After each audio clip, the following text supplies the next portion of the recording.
జగిత్యాల జిల్లా కోరుట్ల పట్టణంలోని గోడలవాడ యూత్ ఏర్పాటు చేసిన వినాయకుడు నగర ప్రజలని ఆకర్షిస్తూ ప్రశంసలు పొందుతోంది. ఎందుకు ఏంటా వినాయకుడు స్పెషాలిటీ ఇప్పుడు మనం కూడా తెలుసుకుందాం.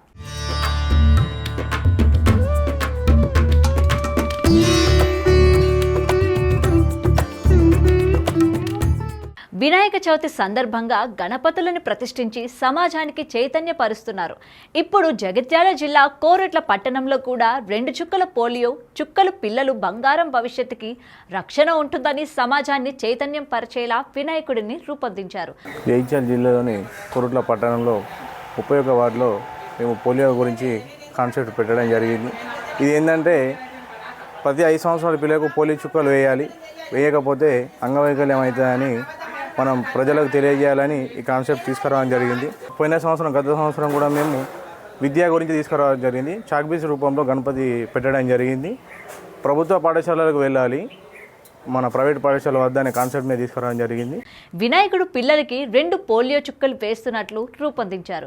చిన్నారిని పట్టుకున్న తల్లి, మూషికం ఆకారంలో వైద్య సిబ్బంది, ఆశా వర్కర్ చిన్నారులు ఆడుకుంటున్నట్లు తయారు చేశారు. జగిత్యాల జిల్లా కోరుట్ల మండలంలోని 31 వార్డు గోడలవాడ యువసేన మన కాన్సెప్ట్ ఏంటంటే పోలియో చుక్కలు. అయితే పిల్లలకి పోలియో చుక్కలు ఎంత ఇంపార్టెంట్ అనేది మన కాన్సెప్ట్. బిలో 5 years లోపు మన పోలియో చుక్కలు కంపల్సరీ అని మనం పెట్టడం జరిగింది. ఈ గణపతి జ్యూస్ అన్న ఆ ప్రజలకి తెలుస్తుంది, అంటే పోలియో చుక్కలు ఎంత ఇంపార్టెంట్, వాళ్ళ పిల్లలకి వాళ్ళ తరతరాలకి చెప్తారు పోలియో చుక్కలు ఎంత ఇంపార్టెంట్స్ అనేది. మనము రేపటి తరం కోసం ఈ గణపతి పెట్టడం జరిగింది. ఇది ఒక సమాజానికి ఒక మంచి మెసేజ్. 5 ఏళ్ల లోపు వయసు గల చిన్నారులు తప్పనిసరిగా పోలియో చుక్కలు వేసి అంగవైకల్యం రాకుండా కాపాడాలని పోస్టర్ వేసి అవగాహన కల్పిస్తున్నారు. అయితే ఈ వినాయకుడు చుపరులను విశేషంగా ఆకట్టుకుంటోంది.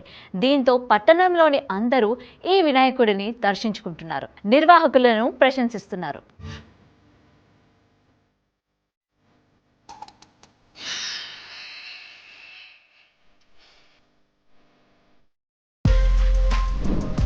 For more videos like this, subscribe Big TV channel.